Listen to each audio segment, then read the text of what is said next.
It's 18th of April 2022, and uh, it's been like 4 days or 5 days since my last video. Not much has happened in that time, but we've been working on some things. Uh, our uh, our team has been working on writing blogs recently. So we just finished writing one blog yesterday. We had one blog written before. So the one we wrote yesterday, I was just looking into it, seeing if everything is right. We are uploading that on Medium and Behance. So yeah, I'll show you guys through the blog. I'll also leave a link in the description if you guys want to. If you guys want to go through the blog and read it by yourself later on as well, and you can probably follow our blog post so that if you want to read our future blogs, you can do that too. So basically, this blog is about why you should hire an architect.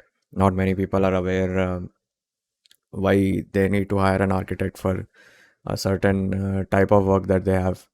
So we have some good information here, pretty convincing information, like how an architect can save you money, what type of skills and qualities we'll be providing for you on your design.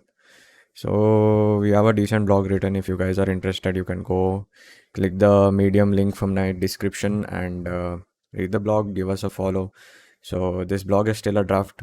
Going to be publishing it now and seeing if everything is working correctly. Okay, this should be good. Publish and yep, published. Or we can listen to it as well. Tab. Why should you hire an architect? It is a question that needs no elaboration in its answer other than understanding what an architect does. As many of us are familiar with the term architecture and perhaps hold some image in our mind as to what it stands for, some might say it's about beautiful buildings, be it ancient, modern, or contemporary. Okay, that's good. Sounds nice. So it's 19th of April. It's the next day, and yesterday we didn't do much. We just published the blog and promoted it, sent it to some people.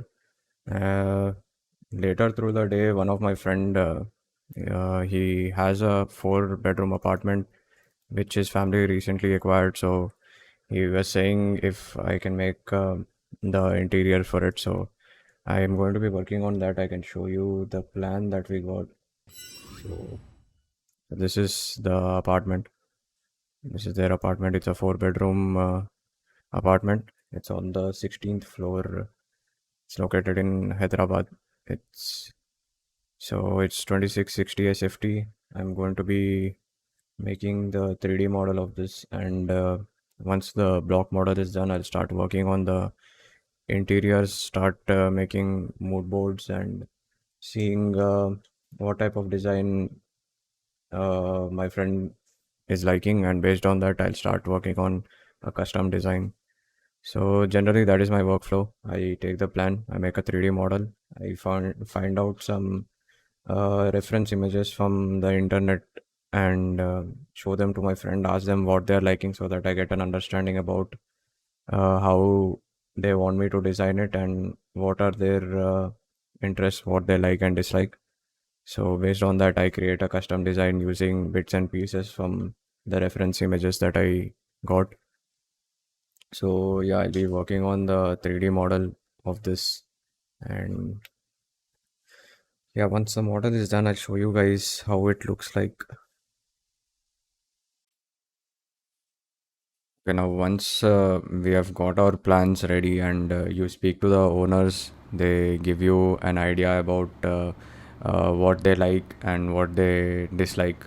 So, based on that, once you have your discussion, they give you a gist of what they like. They probably cannot visualize what we have in mind, so they might be thinking of something completely different when you are trying to explain something to them.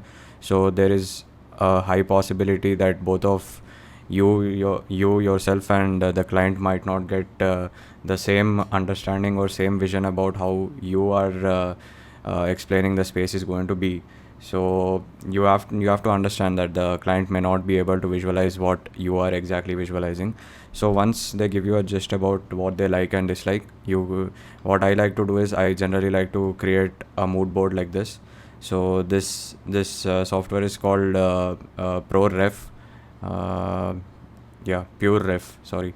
So what this software does is you can directly drag and drop images from the internet or any other saved file onto this board, and you can arrange them in this order such that you can create a mood board for all your spaces.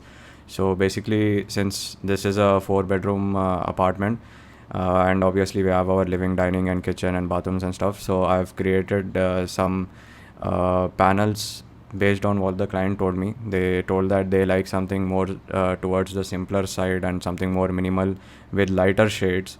So for now, this is what I've made. Like, this is the living room, and they want to go with something like this, the shades of these. So something light and which is more comfortable, something like that, and probably warm lighting. So it's going to be very cozy, and some elements like this through the hall. This is few wardrobes that we have selected, and these are few bedroom options. So they prefer something like this, which is more simple and minimal. It's towards the lighter shades. So this is a bathroom option. This is the same bedroom, a dressing area in the bedroom, and for the kitchen they have selected this, and they also told me to try out something more vibrant and more overboard. So this has so much detail in it. It has multiple different shelves and stuff. This is more towards the simpler end. So they were like, you either give us an option with this or this. So based on that, they'll select. And then we have some dining tables. I told them that let's prefer something more light, since the dining room is in the center of a living and drawing area. So if you have something more bulky and chunky kind of chairs, then they will like occupy more space, and it will also create something like a partition between both the rooms. So if you have something more light, the presence of the dining table will not be a very prominent thing. So it's better that we have something more towards the lighter end. Like this table would do good. Even something like this will also be fine, since they are not very bulky chairs. So something like this is what I'm recommending, something light, and it's also elegant. So it's not like we are compromising on the design. So some options for the puja area, some options for the outdoor balcony. We have a 16 feet long balcony here. So this already has the wood texture floor. So we are planning to go with something like this, an outdoor seating area with some landscape, probably something like that. So this is what I do. This is my workflow. First, as soon as I receive the plans, I study them. I try to understand what's uh, the most best scenario that can be done, and then I talk to the client. I ask them what idea they have, and based on that idea, I start creating mood boards of different designs that were already done or pre-rendered by some other people. So I use that. I show them to the client as a reference, and then they uh, pick and select what they like and dislike. So based on that, it helps building an understanding between you and the client, where you try to match the level of where your client is expecting his design to be done. So once you both are at that same understanding level, then you can start designing. So I started with the block model. This is the plan. I traced it out from there, and this is the current state of the model. I used the AutoCAD plan. I did not use this plan to trace it out. So this was just the double line plan that I had, that I received from the client. And yeah, this is the current stage of the project. Now, since the clients have already selected and told me which ones they are preferring, so I got a rough idea about what they like and dislike. So based on that, I will be creating the model, and yeah, I'll be showing them some preliminary work, and based on that, we'll start doing revisions. And tomorrow, I'm going to be visiting the site to see at what stage the current site is.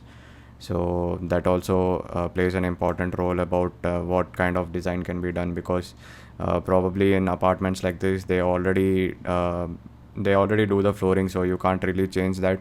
So I'll have to see how the flooring is, and is everything according to plan, or did they actually change something. So yeah, I'll be visiting the site and I'll be looking at all of that, and once I'm done clarifying my doubts at the site, I will start working and building on the model, then show it to the clients, and I'll keep updating you guys on how it is going and what are the stages that I'm going through during the design process. So yeah, for now this should be it. This is the progress that has been made so far. I hope you guys are getting something out of this videos that I'm making, and if there's something that you don't follow in your design process and seems that it might help you out, then definitely give it a try. This is my workflow, and I just wanted to show you guys how I go through my design processes and how I deal with my clients, what really happens. So yeah, I guess that's it for the video, and I'll see you guys in the next one. If you like the video, please leave a like and do subscribe to the channel.